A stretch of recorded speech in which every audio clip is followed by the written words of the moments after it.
This hearing of the Subcommittee on Livestock and Foreign Agriculture to examine the implications of potential regulatory measures taken against the United States in response to meat labeling requirements will come to order. Good morning. I would like to start out by quickly thanking Mr. Brian Blinson for attending today's hearing. Mr. Blinson serves as the Executive Director for the North Carolina Cattlemen's Association. And as all y'all know, I represent Southeastern North Carolina, and Mr. Blinson, great to have you here with us this morning. As we have all observed, the United States is fortunate to have the safest, highest quality, most abundant, diverse, and affordable food supply in the world. Like most members who represent rural districts, I understand the critical importance of trade, both for our domestic prosperity, as well as the moral obligation to support global food security. While my district has not always benefited from the trade agreements the United States has entered into, my constituents and I understand the potential benefits that can be derived from fair trade agreements. And I emphasize the concept of fairness because I've been critical of agreements that open our domestic markets to products produced in my district while not necessarily gaining international market access for those same products. When countries or blocks of countries like the European Union impose non-tariff trade barriers on U.S. agriculture products and encourage other nations to adopt similarly protectionist policies, one can question whether such agreements are in fact fair. I also understand that to criticize other nations for imposing protectionist barriers to our products means that we must likewise be critical of our own policies that do the same. In 2002, and I happened to be on the staff of Senator Jesse Helms at that point in time when we were working on the 2002 Farm Bill, the Congress of the United States adopted a discriminatory country of origin labeling requirement for meat products. As a staff member for Senator Helms during that conference negotiation, I can attest to the fact that those folks who opposed this mandate warned that the policy might not comply with our trade agreements and would likely not withstand a challenge in the WTO. Those concerns have proven to be well-founded, considering the United States country of origin labeling program for beef and pork was almost immediately challenged by Canada and Mexico and has lost at every level in the WTO thus far. Now, in the next few weeks, we expect to hear the results of our final appeal, and if we lose there, we will likely face substantial retaliatory sanctions. While we do not know for certain what the WTO appellate body will decide, observers believe that there is little likelihood that the appellate body will reverse their earlier decision. This subcommittee has a responsibility to review the potential impacts of retaliation by Canada and Mexico if those countries are authorized to do so. As such, I have asked members of the business community to testify today on what that retaliation may look like and what this will mean for our economy. Secretary Vilsack has stated publicly that if the United States loses the appeal, country of origin labeling cannot be fixed administratively. The law will need to be changed. As a subcommittee, we need to understand the ramifications of inaction and be prepared to move quickly after the WTO decision is announced to avoid retaliation. With that, I want to thank our witnesses that are here today and recognize the ranking member, Mr. Costa of California, for his opening remarks. Mr. Costa. Thank you very much, Chairman Ruser and members of the subcommittee and our chairman who's here with us this morning. We do have a group of distinguished individuals in our panel, and I'm pleased that they're going to be able to give an opportunity to let us get a better sense of the challenges we face when the World Trade Organization will rule on the appeal that has been made. I think many of us who've been around for a while are familiar with the mandatory country of origin labeling rules, whether you refer to it as MCOOL or COOL, it's all the same. The fact is that the debate has been going on for decades as to whether or not country of origin labeling is a experiment that can or cannot work. I think, and having worked with various elements of the of both the pork and the beef and the poultry and other industries that have been impacted, that the challenges facing mandatory country of origin labeling was destined not to work for a number of factors. While the supporters have argued the opposite, I think we have to look at the facts. I think we've seen increased in production cost. We've seen impacts to cost to consumers that are factoring in meat purchasing. What I'd like to hear today from our witnesses is ability to how we move beyond the eventual ruling that we believe will be forthcoming. One thing I think is for certain, the World Trade Organization, the WTO, is set to release its decision on the United States appeal in conjunction with the ruling, and the countries of Canada and Mexico are posed to react. To that end, I think we need to talk about the potential reaction, and as the chairman indicated here, the subcommittee, the fact that Secretary Vilsack has indicated that no administrative action if we have an adverse ruling, as many of us expect that we will have, is going to resolve the issue, and therefore we will have to move with legislation. It's incumbent upon this subcommittee and the full committee then to take action, I think. Challenges to our trading partners, I think, are significant. And for those of us who believe that trade is critical for our country's economic well-being, and especially for our agricultural economy throughout the 50 states, I think we can look at some harsh retaliation efforts that will take place if, in fact, what many of us conclude will occur in the next several months. As a matter of fact, and I suspect some of the witnesses will testify to this point, the Canadian government has already published a list of commodities that will be subject to retaliatory measures. Estimates say that the impact could well be over $1 billion in California alone. We annually export a great deal. In California, our agricultural exports last year totaled over $18.5 billion. So this is significant.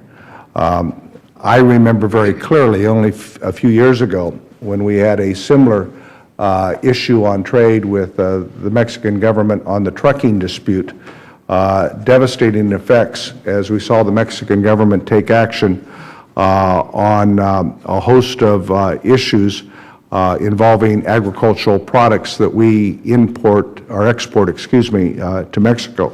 It was estimated that those retaliatory tariffs cost U.S. agriculture over $2.6 billion. Of course, it was Mexico's right to take that action, and it also impacted jobs. And when we have a recovering economy, jobs are critical. No one wants that, I don't believe. No one wants to see any retaliatory efforts made by Canada or Mexico. And I know that I sense in talking with officials of those two governments that they don't want to impose these proposed retaliation tariffs. So I'm pleased that this hearing is taking place this morning. It gives us an opportunity to establish a record as the potential impacts, and I would also like the witnesses to suggest how you think we might want to go about with legislation in the event that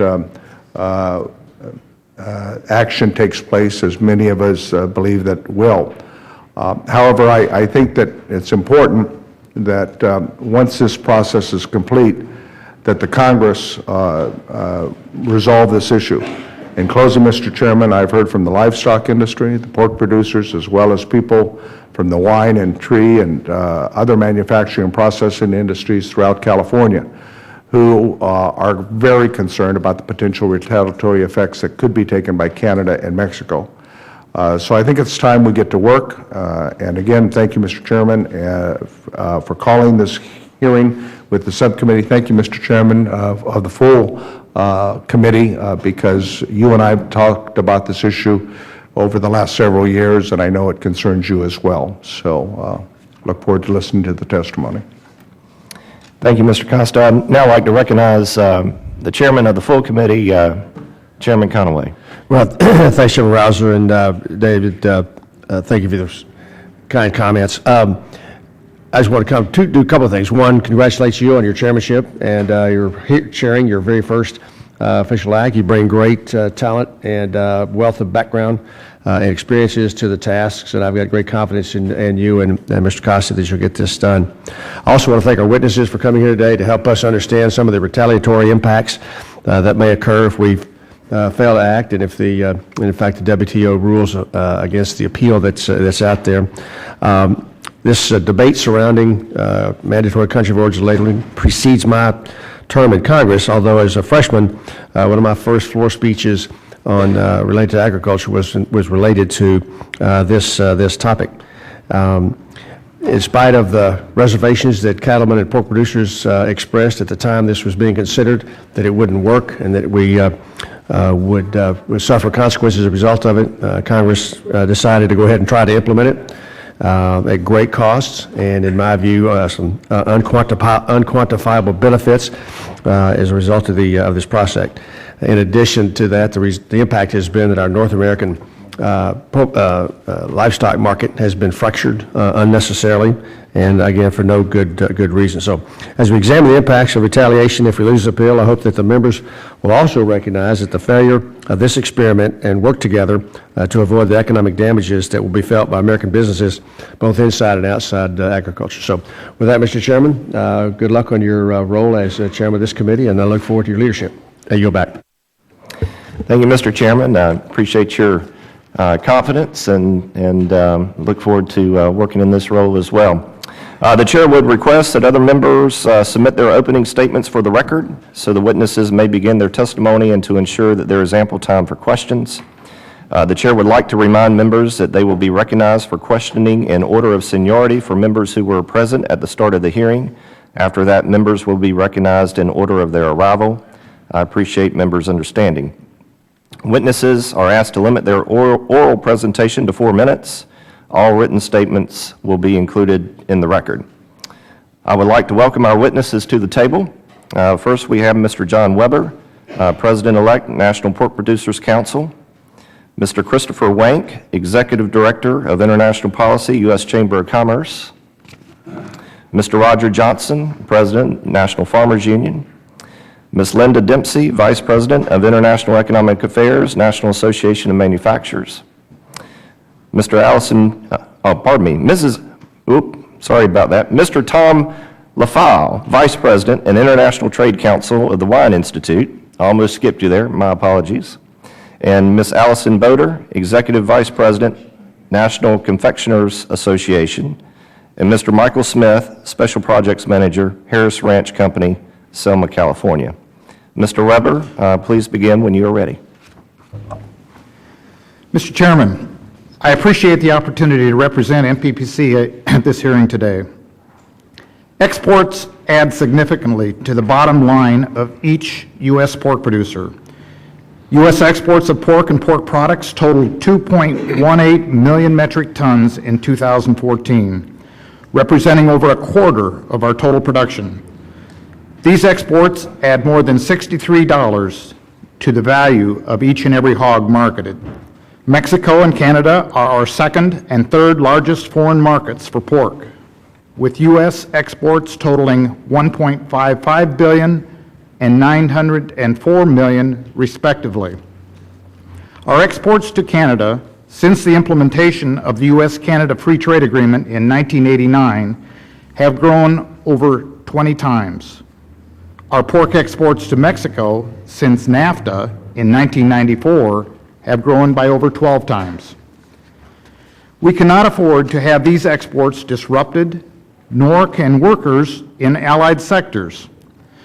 The U.S. pork industry supports an estimated 550,000 domestic jobs, mostly in rural areas, and about 110,000 of these are the result of pork exports.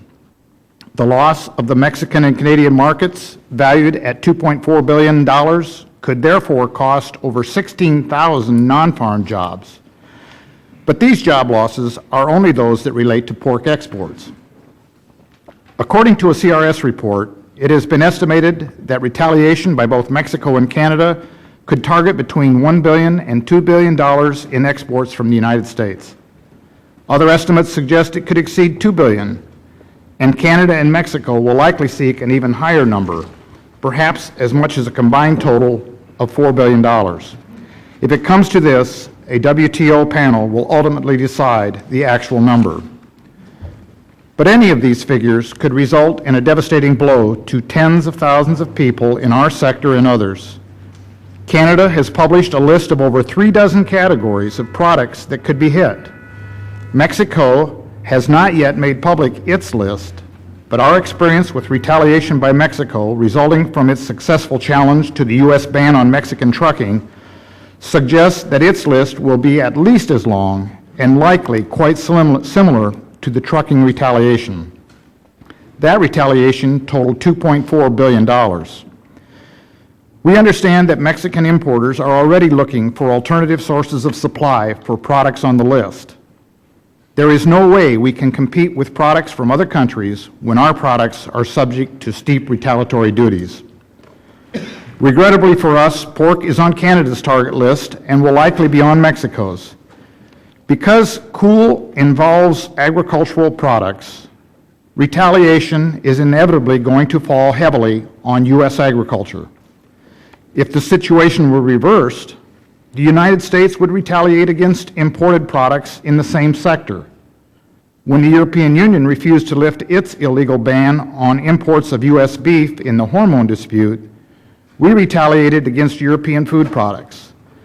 But that dispute, involving trade of $93 million, pales in comparison with the country of origin labeling case in terms of the scope of the retaliation involved.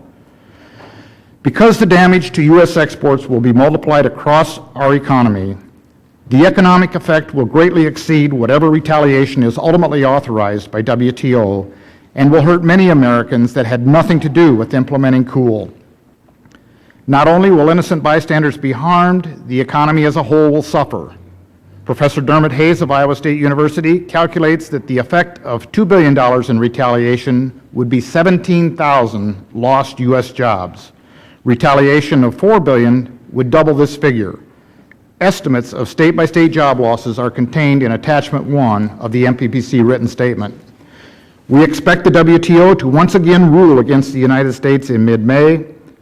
Congress must be prepared to repeal the offending parts of the statute to bring the U.S. into compliance with WTO rules.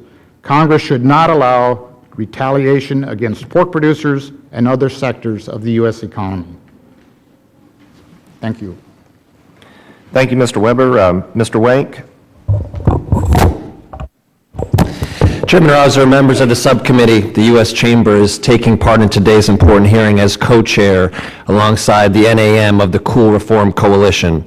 Launched 1 year ago, the COOL Reform Coalition includes companies and associations from a wide variety of sectors, including agriculture, agri-food, and manufacturing, that are advocating for U.S. compliance with obligations it has undertaken in the WTO agreements relating to the topic of this hearing. COOL requirements are common and are often fully compatible with WTO agreements. However, an unambiguous series of rulings by WTO panels has recognized the U.S. COOL rule for muscle cuts of meat imposes real economic costs on the meat industry by forcing segregation of cattle and hogs and requiring costly tracking systems and record keeping, by imposing new costs exclusively on Canadian and Mexican producers as a discriminatory trade impact. This dispute has been unfolding for years and is now entering its final stage.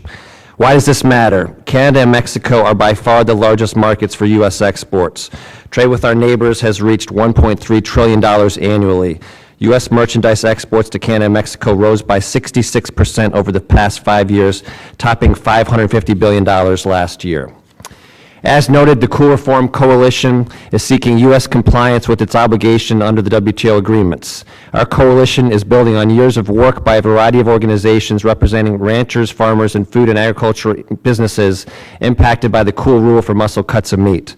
Broad industry groups such as the Chamber have joined the debate over COOL to signal our concern about the broad impact retaliation could have on a wide variety of industries, including many well removed from agriculture. The governments of Canada and Mexico have indicated they are fully prepared to proceed with WTO-authorized retaliation against U.S. exports of agricultural, agri-food, and manufactured goods as soon as this summer, pending the outcome of the final appeal. WTO-authorized retaliation by these two vital trading partners could result in billions of dollars of losses across multiple sectors. Many U.S.-made products will be subject to steep tariffs that would effectively bar them from Canadian and Mexican markets. A consensus has emerged that congressional action is required to avert retaliation, and time for Congress to do so is running out. The WTO appellate body will release its final ruling no later than May 18th, at which time it will be made public. Expert opinion is unanimous. This last ruling will confirm the U.S. is violating obligations it has undertaken as the member of the WTO. Over the past several years, the avenues open to the United States to avoid retaliation have dwindled. Our coalition proposed and advocated for several approaches which are no longer feasible. Given the period of as little as 60 days between the announcement of the final ruling in May and retaliation by Canada and Mexico, the only way to avert costly retaliation is for Congress to approve legislation repealing the cool rule for muscle cuts of meat.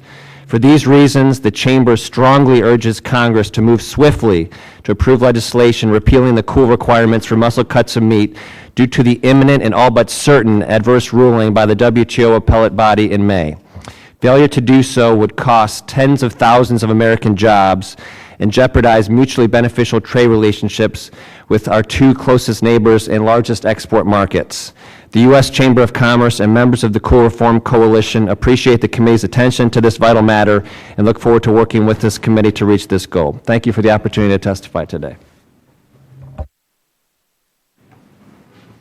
Mr. Johnson. Thank you, Mr. Chairman, for the opportunity to testify on country of origin labeling and the status of the WTO dispute. U.S. producers overwhelmingly support COOL. They're proud of what they produce. Consumers demand more and more information about the food that they purchase.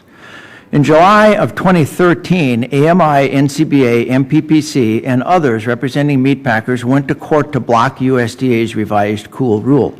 The packers essentially argued that their First Amendment right to free speech included their right to not tell consumers what they didn't want consumers to know. Ultimately, courts found in favor of USDA and in favor of the COOL label. Now, as to the WTO dispute, USDA issued a final rule to implement COOL in 2009. Canada and Mexico challenged that law and rules at the WTO, claiming that COOL created a trade-distorting impact by reducing the value and number of cattle and hogs shipped to the U.S. In 2011, the WTO dispute settlement body found that COOL does not provide enough accurate information to consumers, objecting to commingling and to confusing language. The appellate body also found that the objective of COOL was in fact legitimate under WTO rules. The appellate body finally found that record-keeping and verification requirements were disproportionate with the information conveyed to consumers. In response, 2 years ago, USDA changed the rules to require labels that show each production step and prohibited commingling. Canada appealed, and WTO last October found that the revised rule improved the amount of information to consumers, but still required collection of too much information. The panel also noted that COOL was the least trade restrictive measure to achieve the objectives of consumer disclosure. Both Canada and the U.S. subsequently appealed. Its ruling is now expected in May 18th. Given the narrowing of the scope of the issues in each successive WTO decision, it is entirely feasible that the appellate body may rule in favor of the U.S.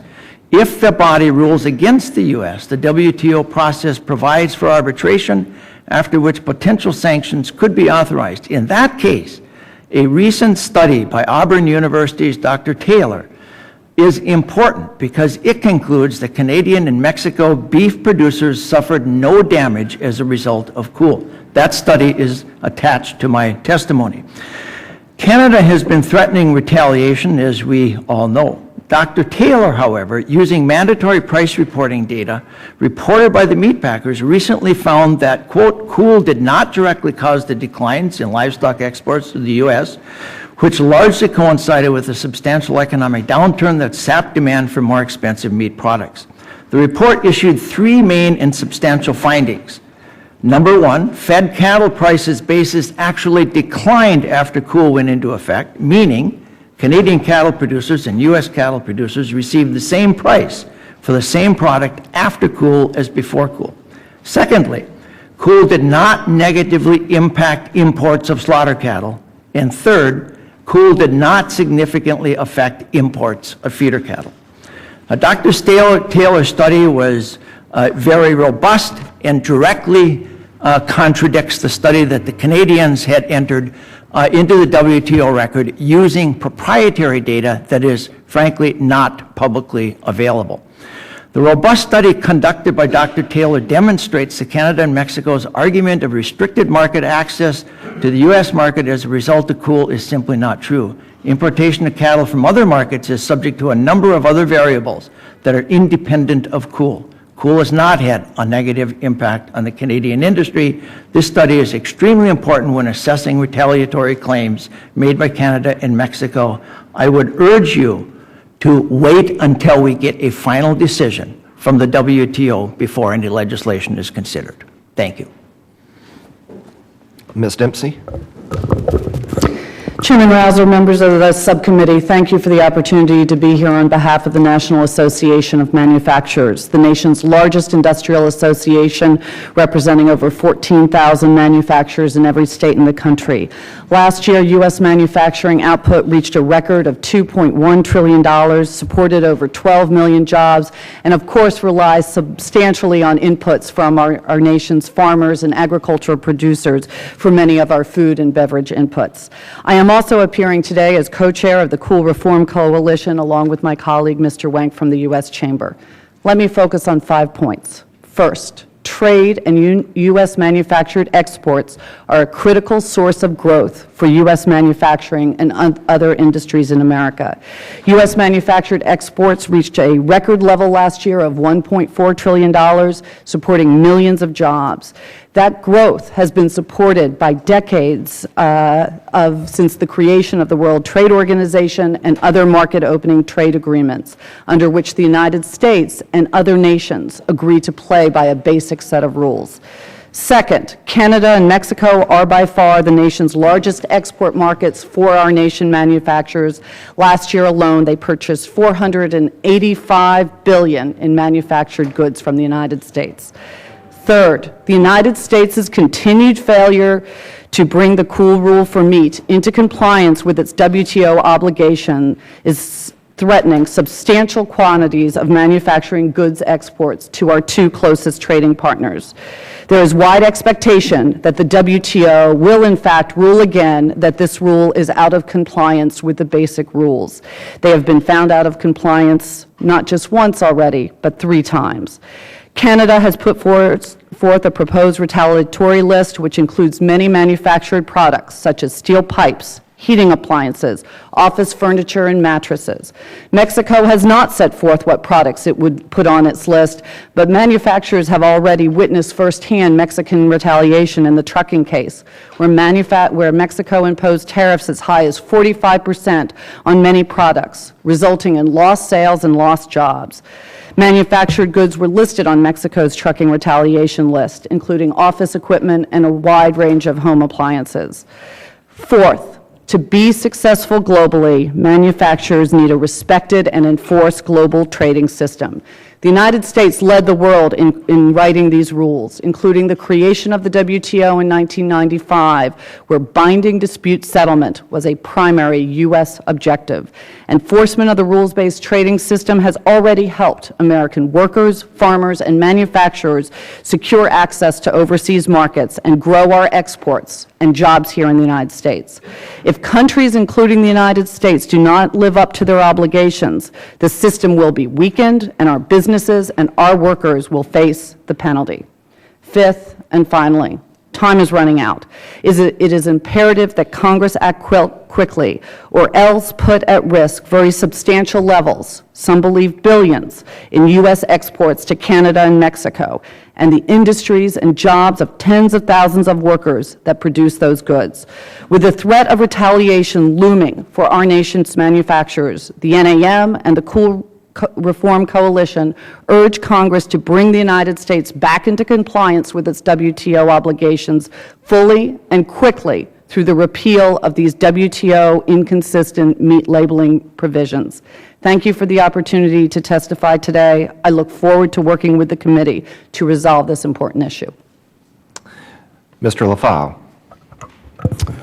Mr. Chairman, Ranking Member Costa, and members of the subcommittee, my name is Tom LaFalle with the California Wine Institute. We represent 1,000 California wineries and related businesses. We appreciate your leadership on this important issue. Cool represents an enormous threat to California exports and U.S. exports of wine. Whether you're a wine consumer or not, there's a winery in every state in the United States, including the chairman's home state of North Carolina with Biltmore Estate Winery that exports. So we believe, we've estimated that it's a $120 billion industry, which created over 800,000 jobs, largely in rural areas. So wineries represent an important economic factor in around the country. Globally, U.S. exports of wine reached $1.5 billion last year. It was slightly down due to the strong dollar and the West Coast port shutdown. Retaliatory tariff, whether by Mexico or Canada, would represent a significant additional challenge on top of the challenges we face. Wine Institute works to fight, to work against trade barriers, tariff barriers as well as non-tariff barriers, but it's a country's tariff that's most significant factor in determining a market's export potential. We estimate that cool-related damages to the U.S. wine industry could reach upwards of $500 million. We know that retailers will soon begin buying elsewhere.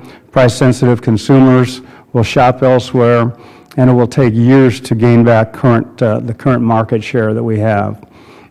We learned this the hard way with Mexico's two previous tariff retaliations. In 2007, we had sales of $22 million in exports to Mexico. After the retaliation, they quickly dropped to $11 million. That's a 50% drop in 1 year. And even after the tariffs were eliminated in 2011, it took another 3 years to this year before our exports finally reached the 2007 levels. So we know that retaliation will cause enormous loss of sales and U.S. jobs. So we urge Congress to act quickly once the WTO's decision is made and in order to prevent retaliation. Thank you for your leadership and your efforts to grow U.S. exports. Thank you very much. I'm going to yield about 15, 20 seconds to Mr. Costa here to introduce Mr. Smith. Thank you very much, Mr. Chairman, for that privilege. It is indeed my honor to introduce Mr. Smith of Harris Farms. I have worked with Harris Farms and Company for decades. They have developed a reputation not only in California but across the country of one of the premier producers of beef, from the grazing to the feedlot to the processing and to the value added. They export a great deal of beef products and have pioneered opening new markets in Asia and elsewhere. And it is indeed our honor to have Mr. Smith representing Harris Farms here this morning. Thank you. Mike. No, Congressman, thank you. Last year, I had the privilege to be asked to testify before this subcommittee on the state of the beef industry. And at that time, I identified mandatory country of origin labeling as a critical issue for the beef industry, and one that really needed Congress to act upon. Now, 1 year later, I find myself here at this subcommittee again, asking one more time that Congress take up this legislation, which in its simplest form is a solution looking for a problem, but in reality is just bad public policy. And I don't think I need to remind you that the clock is ticking. Cool's plagued our industry for years. Its supporters point to surveys showing that Americans want to know where their beef comes from. But most surveys fail to provide an accurate measure of how consumers actually vote, which is with their pocketbook. As a family-owned, functionally integrated cattle feeder and beef processor, Harris Ranch has experienced firsthand the cost associated with implementing Cool. From burdensome record-keeping of live animals to sorting and segregation of carcasses in the coolers, to operating dedicated fabrication sets to separate the myriad of beef products generated from each and every carcass. Cattle producers are currently experiencing discounts ranging from $35 to $60 per head that are applied for no other reason than country of origin labeling. These discounts are hitting U.S. cattlemen, cattle feeders, and processors that purchase cattle of Canadian and Mexican origin. In the southern tier states of California, Arizona, New Mexico, and Texas, cattle producers often purchase feeder cattle from Mexico to graze on pastures or place them in feedlots to finish in the United States.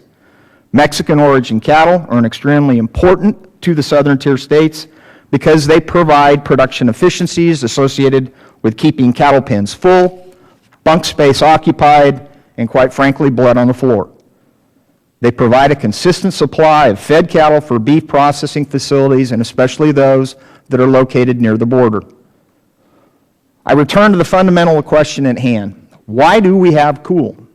I think everybody would agree that question is especially important when you consider the WTO case.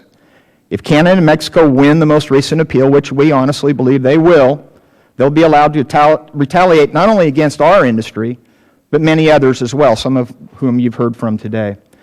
Canada and Mexico are two of the beef industry's top export markets, worth roughly $1 billion apiece. That's big money for any industry. In fact, it equates to roughly 1/3 of our total beef export value.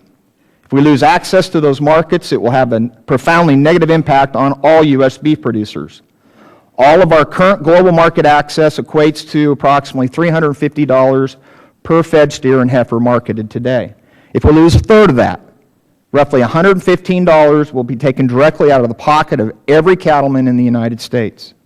But the monetary losses are not all of the problem. The vigorous defense of Cool by our government sends an anti-trade signal to the international community. The WTO keeps telling us that Cool violates our trade commitments, but our government keeps saying, no, it does not. Future trading partners will look at this issue closely and use it before they ink any trade deals with us.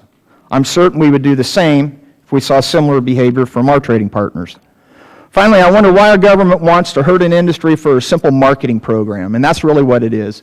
The vast majority of the industry does not want it, and consumers don't use it.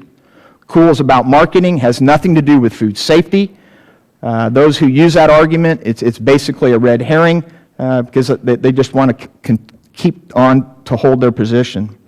At the end of the day, Cool is an experiment that has failed. We agree with Secretary Vilsack that Congress must act to fix Cool, but the only way to fix it and ensure that there won't be future WTO cases is to repeal it. Thank you. Ms. Boder. Good morning. I'm Allison Boder, Executive Vice President of the National Confectioners Association, and I appreciate this opportunity to testify on behalf of America's confectionery companies that manufacture and market the vast majority of chocolate, gum, candy, and mints sold in the United States. NCA also represents the companies that supply those manufacturers and companies who serve as brokers. More than 2/3 of NCA's 290 members are small businesses. Many of the industry's manufacturers are now 4th and 5th generation family-owned companies started by immigrants before the turn of the century. The industry supports 70,000 jobs across the United States, and if you add in supplier and distribution networks, that number easily triples. NCA members have long supported free trade. This is despite the fact that our companies are disadvantaged in our own domestic marketplace by U.S. agriculture subsidies that increase the price of sugar, one of our key ingredients in the U.S. compared to the world price that our global competitors enjoy. Confectionery manufacturers are major users of U.S.-grown commodities, including sugar, corn sweeteners, dairy products, peanuts, almonds, and other nuts. These industries, of course, benefit also from U.S. exports of confections. In 2014, U.S. confectioners exported more than $2 billion $2 billion worth of candy, chocolate, gum, and mints, and bulk chocolate products around the world. Not surprisingly, Mexico and Canada are our most important trading partners. 40% of U.S. confectionery exports are to Canada, $900 million worth, while 15% are to Mexico. These two markets together total over 50% of U.S. confectionery exports. We are deeply concerned that retaliatory duties from both countries will target our industry. Let me talk about Canada. Currently, 4 confectionery-related tariff codes are on Canada's proposed retaliatory duty list. These codes capture U.S.-made bulk chocolate preparations, finished chocolate confections, and sugar-free sweeteners. Together, these confectionery products represented $615 million of exports, confectionery exports to Canada last year. U.S. confectioners have worked hard to grow the presence of U.S. confections and intermediate products in Canada, and our efforts are paying off. Exports of finished chocolate grew by almost $45 million in just the last 2 years, while exports of bulk chocolate grew by almost $12 million. Those years of investment will quickly be diminished if the retaliations from Canada are implemented. For all of these products, chocolate, bulk chocolate, wafers, biscuits, and sweeteners, there are Canadian and global competitors. Many American-made chocolates will disappear from Canadian shelves. Manufacturers in Canada that source critical raw materials from U.S.-based suppliers will shift supply chains outside of the United States. That loss of business will impact U.S. confectionery companies, their workers, and importantly, also their communities. The government of Mexico has not yet declared the products upon which they intend to levy duties if WTO grants retaliation. But U.S. confectioners are very troubled that our industry will again be targeted, as they were several years ago during the U.S.-Mexico cross-border trucking dispute.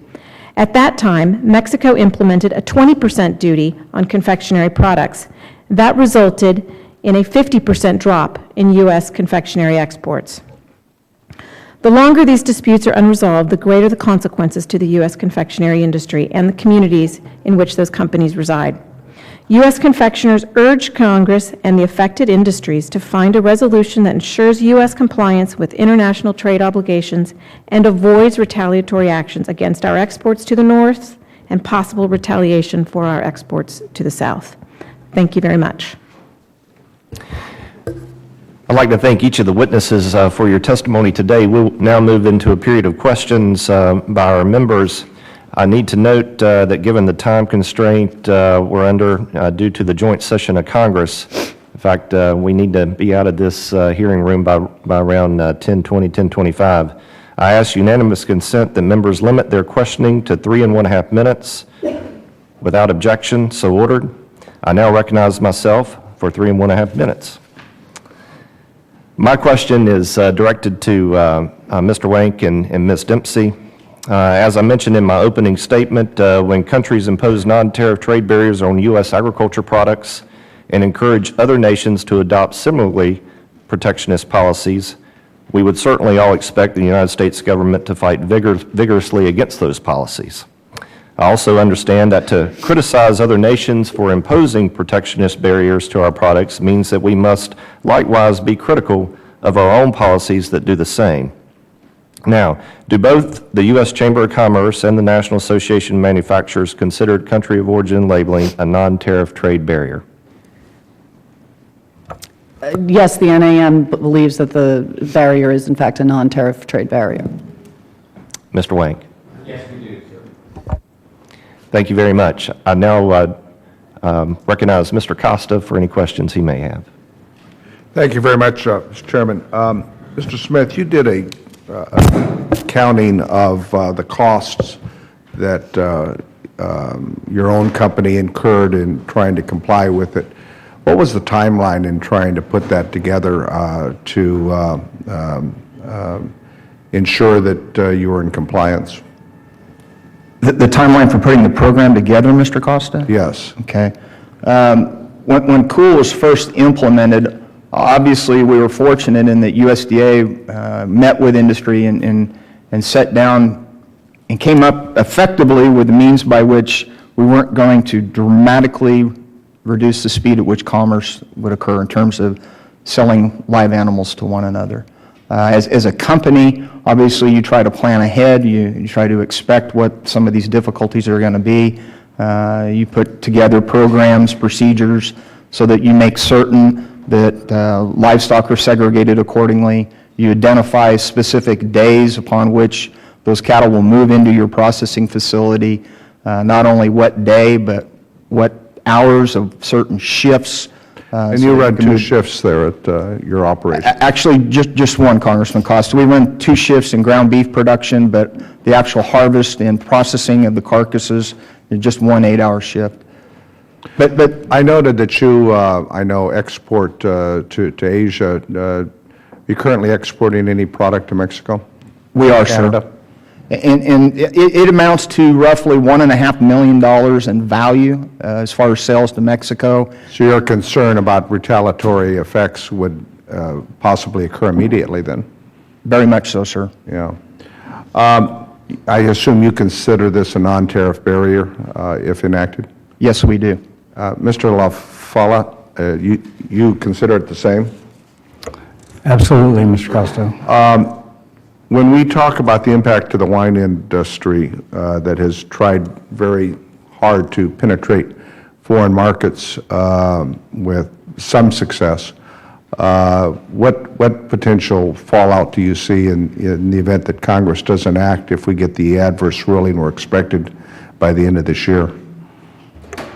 Well, we know that retailers will start to look at other countries' wines and rather than ours, even before even before retaliatory tariffs will hit. At the same time, once they hit, consumers who are definitely price sensitive are going to be looking to less expensive products, and so we know that this is exactly what happened in Mexico, and it took 7 years to recover. Have we gotten any clarification with the U.S. Office of Trade representatives as to whether or not this is a 4 to 6 month process instead of the 60 days that some are anticipating?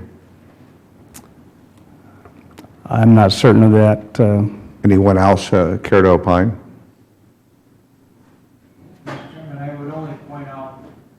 I would only point out that history would indicate that almost every WTO deadline that they lay out is not met by some long period of time. They generally are very late because they're very overworked. Yeah. All right, my time's expired, Mr. Chairman. Thank you. I'll wait till the next round if there is one. Thank you, Mr. Costa. Now I'd like to recognize Mr. Emmer. Thank you, Mr. Chair. As you know, I come from Minnesota, and when I got here to Congress, some advice I got was focus on an area that's not only in your wheelhouse, but it's important to your state, as opposed to getting involved in everything. Minnesota is still home to 19 Fortune 500 companies, and our 2 biggest private economic drivers are agriculture and manufacturing. Our state is all about trade, including trade with Canada and Mexico. In fact, Canada is Minnesota's top export market, and it's our #1 export market for agriculture and agri-food. The questions that I have, and I'll try to keep them brief, is first, many of you have talked about the effects of retaliation to your producers or members, but what would these retaliations look like to the average person buying a pound of ground beef at the grocery store or an office chair at Office Depot? Can you give me an idea what that will look like to the consumer? Let me start. I mean, trade is absolutely vital, not just to produce jobs and industries and agriculture and services and certainly manufacturing, but it helps give consumers in the United States choice of quality products, choice over price. And so the loss of new opportunities and existing opportunities in Canada and Mexico that we see resulting from the retaliatory tariffs that we fully expect Canada and Mexico to impose, and very likely in 2 months, it will be a short time. They've waited years on this to resolve this dispute. That will result in lost opportunities, less efficiency, less innovation, both in our manufacturing sector and others. Anybody have an idea? It'd be great, Mr. Smith, if you could give me an idea. Of I don't know if I can necessarily give you a dollar figure, Congressman, in terms of what the net impact financially will be to the consumer, but I know that there'll be lost opportunity there in terms of being able to purchase value-added products. As a company, this retaliation, and I just want to go on record to state that it'd be more than just potentially the increased tariffs on beef products that we would market, but as a large farming operation as well, it will have negative impacts. I know that on their list, the Canadians have identified cherries, oranges, Right. tomato paste, 3 of the commodities that we're very big in producing as well. And I appreciate that. I just was going back to Mr. Weber's original testimony, and he has a figure in there that shows Minnesota could lose, depending on $2 to $4 billion in retaliation, somewhere between 250 and 500 jobs.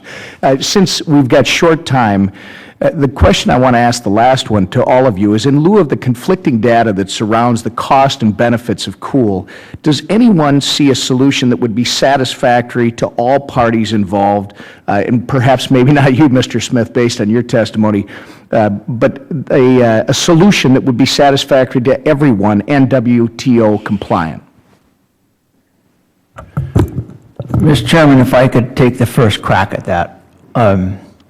It gets to part of your previous question, too. There is no right to retaliate unless there is proven economic damages.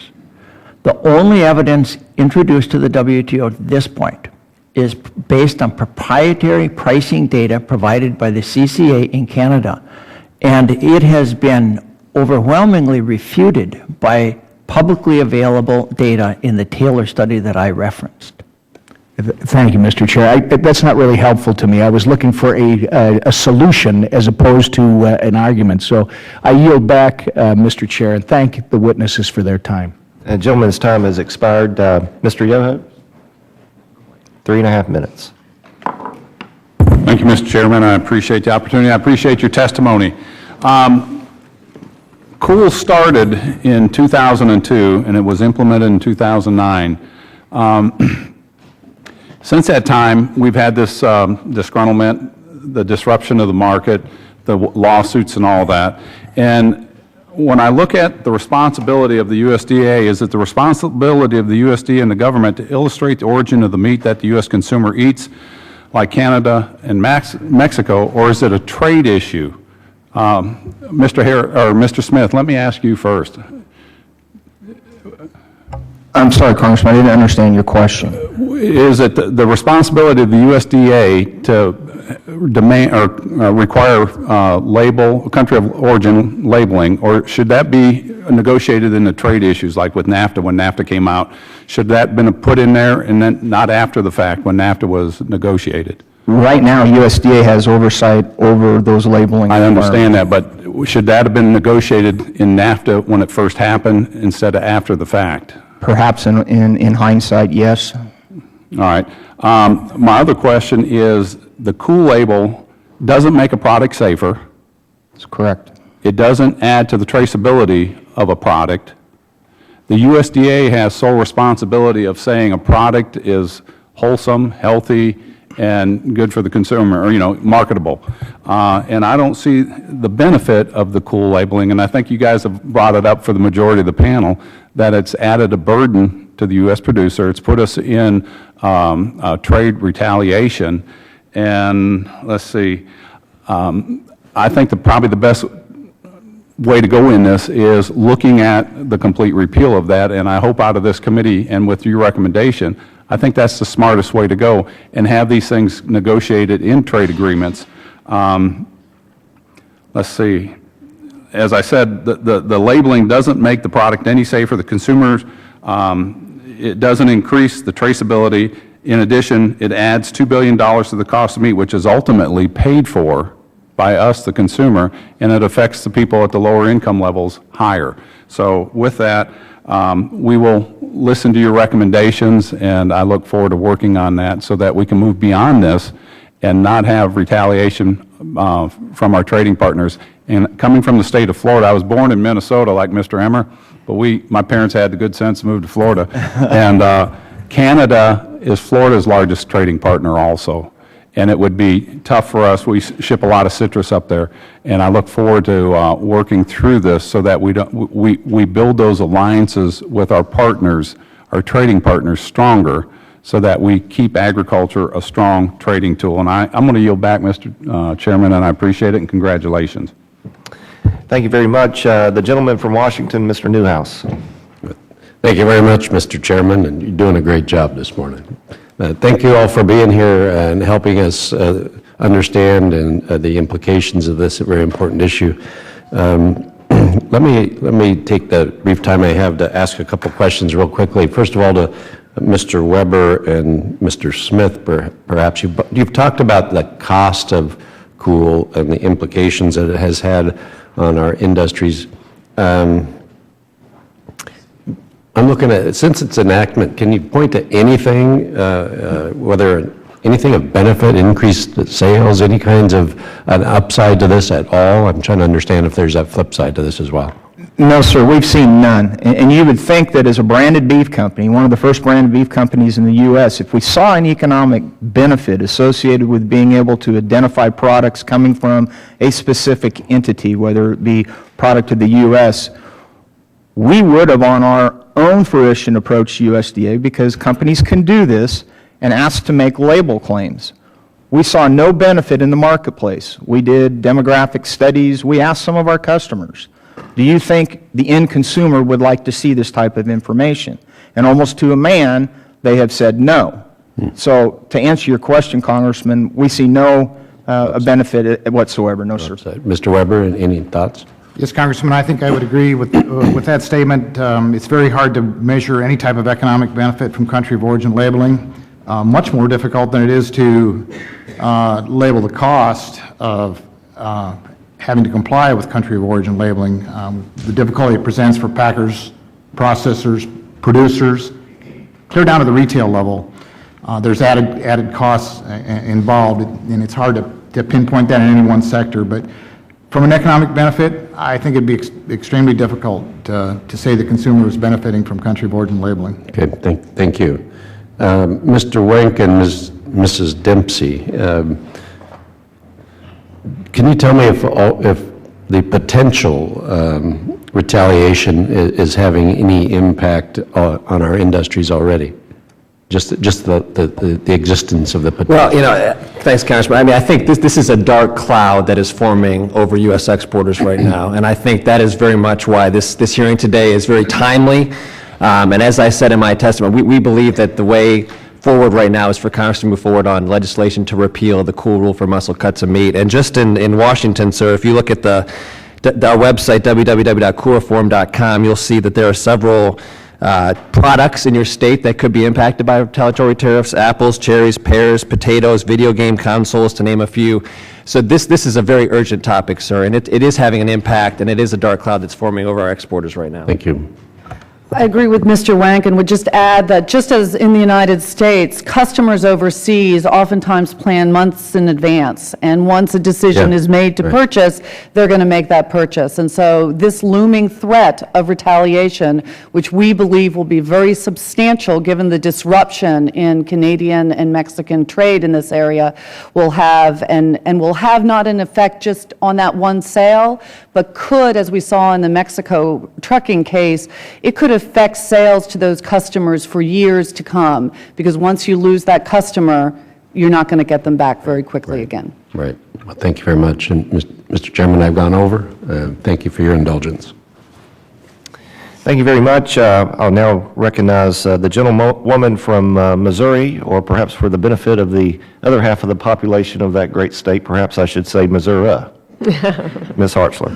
Either one works, but proud to be a lifelong farmer, and glad to be here today in this very, very important issue. Appreciate your testimony. I wanted to start with Mr. Weber and Mr. Smith. Secretary Vilsack recently stated that if we lose the appeal to the WTO, Congress essentially has two options: come up with some sort of generic label or repeal the current law. So I was just wondering, has the Secretary approached either of your organizations to discuss possible alternatives to a full repeal of COOL? I I'm not aware that he has approached our organization as far as a solution to cool. I think from our position, due to the urgency that we have, and I guess I would like to maybe address Congressman Costa's previous question, it is 60 days by rule, and we're staring this in our eyes, this threat of retaliation. The Canadians and the Mexicans are both ready to move. So I don't think we have much other option other than repeal of the statute that is causing the problem here. Mr. Smith?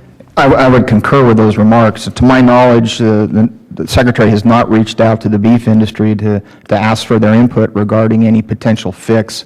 I think I'd rely back to my testimony. This is a failed experiment. In our opinion, it just needs to be repealed. We need to get rid of it. So if we repeal cool and the President signs the legislation into law, do you believe that would immediately end the threat of retaliation? Everybody? Yes. So then Canada and Mexico would not be WTO authorized to retaliate. Right. Good. Okay. So back to Mr. Weber, Mr. Smith. From the outset, many of us had concerns that a country of origin labeling requirement would add cost to the processing and marketing of meat products. It seemed that USDA shared those concerns, and in the 2009 final rule implementing cool, USDA estimated that the first-year implementation cost for growers, producers, processors, wholesalers, and retailers would be $2.6 billion. This was their original estimate. The rule also stated that the estimated economic benefits associated with the rule were, quote, likely to be small. So they saw this coming. So to what extent have cattlemen and pork producers borne this cost? If you don't mind, I could start. I mean, as a feeder and a packer, I'll tell you that most of those costs right now are being borne within those two segments of the industry. Now, that's not to say that there's not additional costs associated with paperwork that occurs back at the ranch level, but the majority of those costs, in my opinion, have been absorbed in those two segments of the industry. And it's primarily just because of the sorting within pens, coolers, separate, as I mentioned, fabrication sets, labeling requirements, et cetera. Is that passed on to the consumer? Have costs been passed on to the consumer as a result of this rule? A portion of those have, yes, ma'am.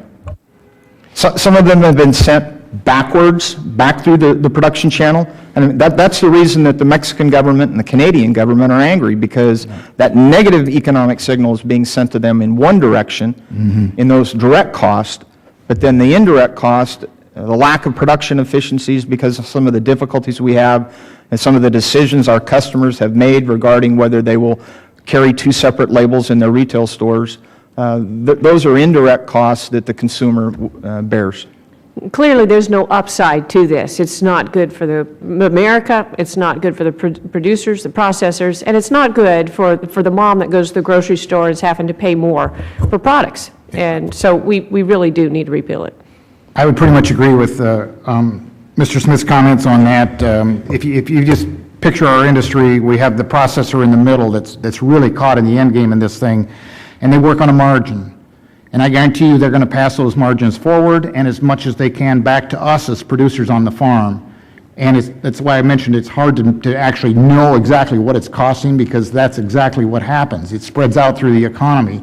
But there's no question there's added cost with their being in the segregation of the product and distribution of the product. It becomes almost an impossible situation for them, and that's what's been passed down to us as producers. And so there are many costs involved. Gentlewoman's time has expired. We are within our time constraints, so we'll move into round two. I have a question for you, Mr. Weber. The U.S. has imported millions of feeder pigs from Canada. These feeder pigs have been essential to help fully utilize pork producing capacity in the United States. For the record, has mandatory country of origin labeling had an effect on the availability of those feeder pigs? The feeder pigs are available, but the number of pigs willing to come into this country has been affected. And I think that's clearly the case that Canada, one of the topics that Canada has. I have fellow producers in my state that have been impacted by this because they haven't got a market for the Canadian pigs, and then that occurred early on. So it's not a matter of, to me, it isn't an issue of availability. The pigs are available. There's still approximately 75,000 feeder pigs a week coming into this country, high-quality pigs. The issue at hand here is the retaliation that our industry is facing. We absolutely have to avoid retaliation. We've come through a very difficult marketing period in the pork industry. Obviously, with PED, we had some high prices. Those prices are less than half of that today. We're negotiating a major free trade agreement, and we want to be represented as a country that lives up to its trade agreements, and so we just need to avoid this retaliation by WTO, or by Canada and Mexico. Thank you, Mr. Weber. Mr. Costa. Thank you again, Mr. Chairman. Both Mr. Smith and Mr. Weber, I believe, testified earlier that in the event of the adverse ruling that we've discussed and retaliatory action is taken by Canada and Mexico, that the solution to this issue would be to repeal the law. With the exception of Mr. Johnson, do the other witnesses concur with Mr. Smith and Mr. Weber? You can say, nod your head, I think. Absolutely, sir. Yeah. There has been some discussion as an alternative, and I'd like to get your reaction to it. If those course of events take place, that we develop a North American label, and I'd like to get your reaction to a North American label, and maybe we can begin with Mr. Johnson, since I'm certain you don't favor repealing it.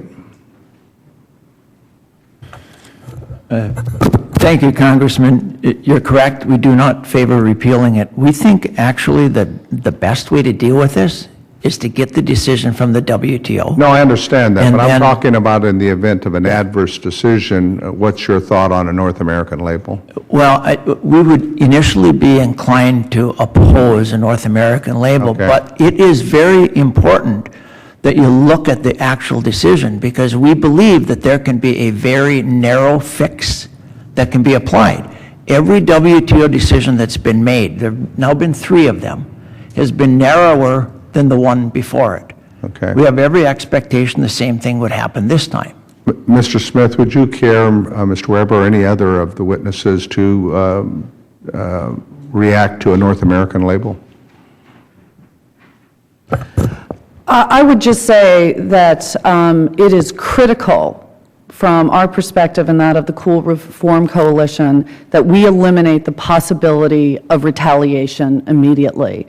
And so if we put ourselves in a situation of developing yet another legislative mandate that is viewed as WTO inconsistent, and until one sees the details of such a rule, it is very difficult to expect that Canada and Mexico are going to wait in terms of the retaliation. And so I think first and foremost, and as Mr. Wank testified, our coalition has looked for lots of other alternatives along the way to try to promote resolution of this, but at this point, time has run out.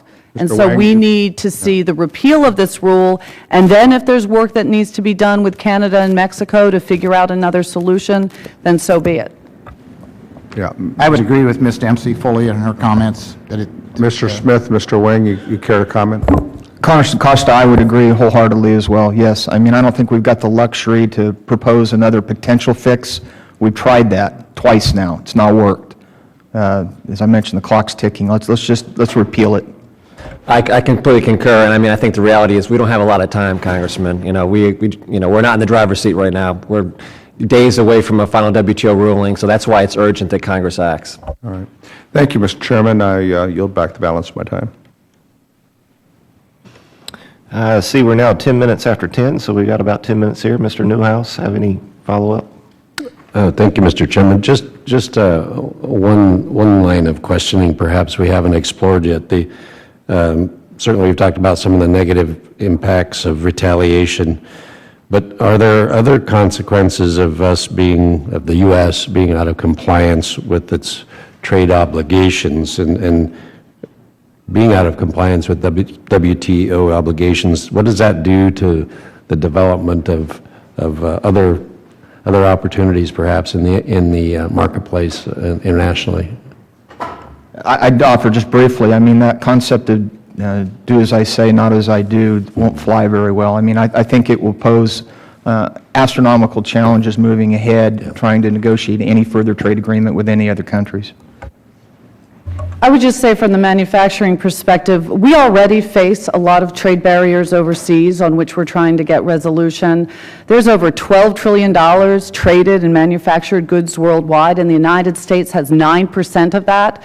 That world trade in manufactured goods is about 3 times the size of all consumption of manufactured goods in the United States. So if we're going to grow our economy, we need to do more. And so putting the United States out of its traditional leadership role in the world economy to make us a bad actor will tell the rest of the world that they can go ahead and impose additional barriers. And at a time that we're negotiating 2 big trade agreements to try to level the playing field, to try to have fair trade so we can get better access to the world's markets, this type of action and our continued lack of compliance with WTO rules is really costing our leadership. I would fully agree with those comments. We have to be portrayed as a respectable trading partner in these negotiations. And believe me, I think you were all aware of it in this room here, that market access is extremely difficult and world trade is extremely competitive. And we have to be portrayed as a respectable trading partner. I would just add, to what Ms. Dempsey said, we helped write the rules of the World Trade Organization, so we ignore those rules at our own peril, and it just doesn't make sense for us to ask other countries to follow the rules and that we don't have to follow those rules. And, there are many instances where we have brought cases against other countries for discriminatory practices they have brought against us, and most recently India. We brought a case against India in the WTO in terms of agriculture products. So if we expect other countries to abide by these rules, we need to do the same. Yeah. I would also add from a small business perspective, it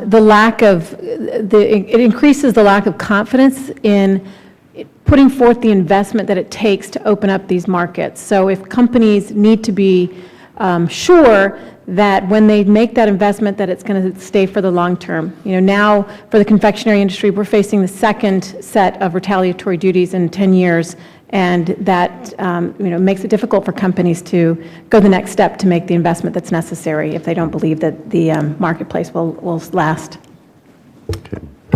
If I could, I would argue that we also need to defend our position here. In the WTO proceedings, it was pointed out that some 70 countries who are members of the WTO have very similar country of origin labeling rules. The WTO has never found against the law. They've found against how it was implemented. And so we ought to be precise about how we come into compliance, not simply throw out the law. Mm-hmm. I appreciate all of your testimonies today. And again, thank you, Mr. Chairman. Thank you. Ms. Hartzler. Thank you, Mr. Chairman. Mr. Smith, I wanted to explore some other implications. We talked about economic costs, but in your opinion, do you believe that mandatory country of origin labeling has had an effect on consolidation within the beef cattle industry? That's a touchy issue, and I'll need to tread lightly. I mean, intuitively, it would suggest that it does have an impact on further consolidation. I mean, let's be honest with one another. It's the large companies that have the economic wherewithal to implement procedures, purchase equipment, to come in compliance with some of these additional burdens that are placed on them. And smaller companies don't necessarily have that luxury. So I think there is an indirect impact on consolidation as a result of some of these rules. Yes, ma'am. Makes sense.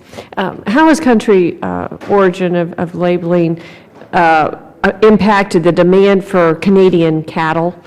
And how could this impact the level of retaliation the U.S. will face if we lose the WTO appeal? Unfortunately, I don't have a lot of experience with Canadian cattle. We don't purchase Canadian cattle, but I think the symbolism would be the same in that we do purchase quite a few cattle of Mexican origin. Mm-hmm. So it'll pose some challenges. I mean, if those retaliations go into play, it could make it more difficult to be able to source the live animals that are necessary to be brought into the production system. Very good. Ms. Boder, we share your concern that the U.S. loses its appeal. Canada and Mexico may take retaliatory actions against confectionery exports. So do you have an estimate of the economic damage this could cause your industry if we fail to repeal mandatory country of origin labeling for meat?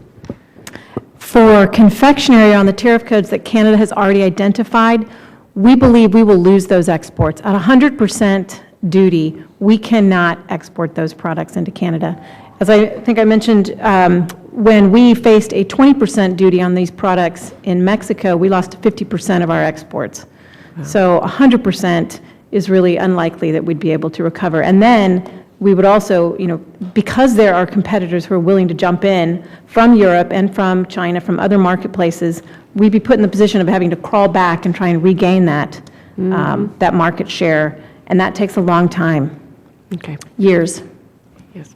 Very serious. Thank you very much. I yield back. Thank you. I want to thank each of our witnesses for appearing today and appreciate your testimony very much. Just a closing comment from myself. I have observed over a long period of time that our trade agreements are incredibly important to growing the economy here in the United States, particularly important, for agriculture, our poultry and pork industries specifically as it relates, to my district. And it's also my experience that in all these trade negotiations, past, present, and future, everybody around the world has an axe to grind, no use in giving them another axe. And with that, let me adjourn the hearing. Under the rules of the committee, the record of today's hearing will remain open for 10 calendar days to receive additional material and supplementary written responses from the witnesses to any questions posed by a member. This subcommittee on livestock and foreign agriculture hearing is now adjourned.